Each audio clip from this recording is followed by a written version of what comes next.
Marhaban! Nesse vídeo eu vou contar para vocês como foi a minha quarta semana estudando árabe.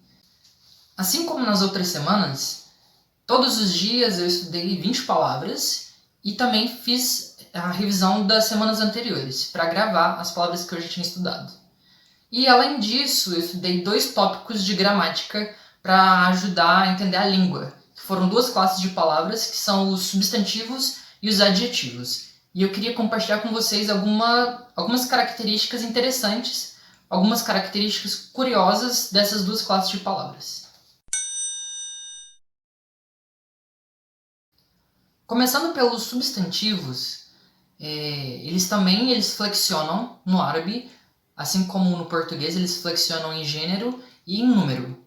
Falando primeiramente sobre gênero, todas as palavras, todos os substantivos em árabe, eles têm ou gênero masculino ou gênero feminino. Geralmente, palavras que terminam em ta marbuta, que é essa letra, elas são femininas. Mas existem palavras que não terminam em ta marbuta e são femininas. Por exemplo, a palavra shams. Ela é feminina e significa sol. E exemplos de palavras masculina e feminina, por exemplo, bet, que é casa, não termina em ta marbuta e é masculina. E a palavra sha'a, que é apartamento, que termina em ta marbuta e é feminino em árabe. Reparem que é diferente do português. No português é a casa, tá o feminino, e o apartamento, masculino. No árabe o gênero é trocado nessas 2 palavras. Então sempre que você for estudar os substantivos, preste bastante atenção no gênero da palavra. Comentando agora sobre como os substantivos em árabe flexionam em número, é importante falar sobre uma característica curiosa dessa classe, que é a existência do dual. Quando você vai trabalhar no plural, tem 2 formas de você expressar o plural. Quando você tem 2 objetos e quando você tem 3 ou mais objetos. O dual, ele tem uma forminha de você representar ele, que é acrescentando o sufixo ein. Por exemplo, um livro é kitab. 2 livros são kitabain. E também existe, quando você vai falar de plural, de 3 ou mais objetos, já é uma forma diferente de representar. Quando os substantivos eles são regulares, e se for masculino, basta acrescentar o sufixo in. Então, mudarisin, que significa professor e professores. 3 ou mais professores. E masculino. Quando você quer falar do feminino, como que é feito o plural no feminino? Por exemplo, a palavra arabeia, que significa carro. Você retira o ta marbuta do final da palavra e coloca et.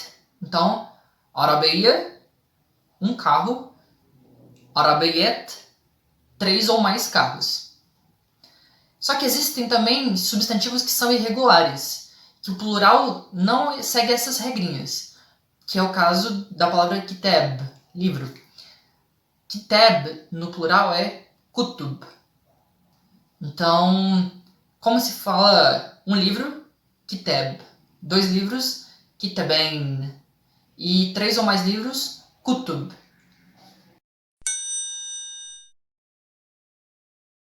Comentando rapidamente sobre adjetivos, eles concordam com o substantivo em gênero e número. Então, para colocar um adjetivo na forma feminina, basta colocar como sufixo ta marbuta. E ta marbuta tem som de a quando ele está numa palavra. E para colocar o adjetivo no plural, basta colocar o sufixo in. Por exemplo, eu como homem, para falar eu estou bem, eu falo ana quais. Já a minha irmã, como é mulher, ela teria que colocar o adjetivo no feminino para concordar com o sujeito que fala. Ela falaria ana quaiesa, colocando o ta marbuta no final. Quando você se refere a plural, o adjetivo ele tem que estar com o sufixo in. Então, por exemplo, eles estão bem. Roma koyesin. E os adjetivos eles também concordam com o substantivo na questão da definição. O que é isso?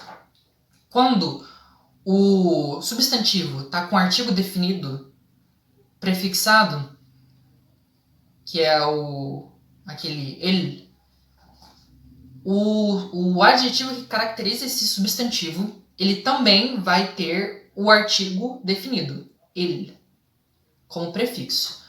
Por exemplo, a menina pequena. Então é a menina pequena. Eu estou falando que é uma menina específica, não é uma menina pequena. Então, a menina pequena é البنت الصغيرة. Detalhe, ó, صغير é a versão feminina de صغير. Tem esse rain aí. صغير é a versão feminina de صغير. Certo? E quando o adjetivo ele acompanha o substantivo, ele também, quando fala de concordância de número, tem umas coisas bem interessantes. Se o substantivo está no singular, o adjetivo vai estar no singular. Exemplo, mudaris جديد. Então, um professor novo. Detalhe que é um professor, não tem o artigo definido. Quando o substantivo está na forma dual, o adjetivo está na forma plural. Lembrando que adjetivo não tem forma dual. Então, por exemplo, dois garotos egípcios. Waladin, Masrin. Waladin é a forma dual de walad, que é garoto. E Masrin é a forma plural do adjetivo egípcio, Masri. Aí que vem a parte interessante, ó. Quando substantivos humanos plurais, quando o adjetivo acompanha substantivos humanos plurais, o adjetivo vai estar na forma plural. Por exemplo, ó, Banet, Soher. Banet é meninas, então 3 ou mais meninas. E Soher é a forma plural. Tem uma forma irregular de fazer o plural do adjetivo, mas para concordar com o substantivo que está no plural. Agora, vem uma coisa estranha. Quando o adjetivo ele vai caracterizar um substantivo que está no plural e que não é humano, o adjetivo fica na forma feminina. Eu não sei porquê, mas é a língua. Então, por exemplo, aflem gedida. Então, os filmes novos. Ou filmes novos, porque não tem o artigo definido, né? Então, aflem é a forma plural de filmes e gedida é a forma feminina de gedid, que é gedida, que não tem o A no final, é só o D mudo. Que é a forma tipo neutra, a forma masculina do adjetivo novo. E por enquanto era isso que eu queria compartilhar com vocês sobre a minha 4ª semana estudando árabe. E bora continuar estudando, né? Salam! Até mais!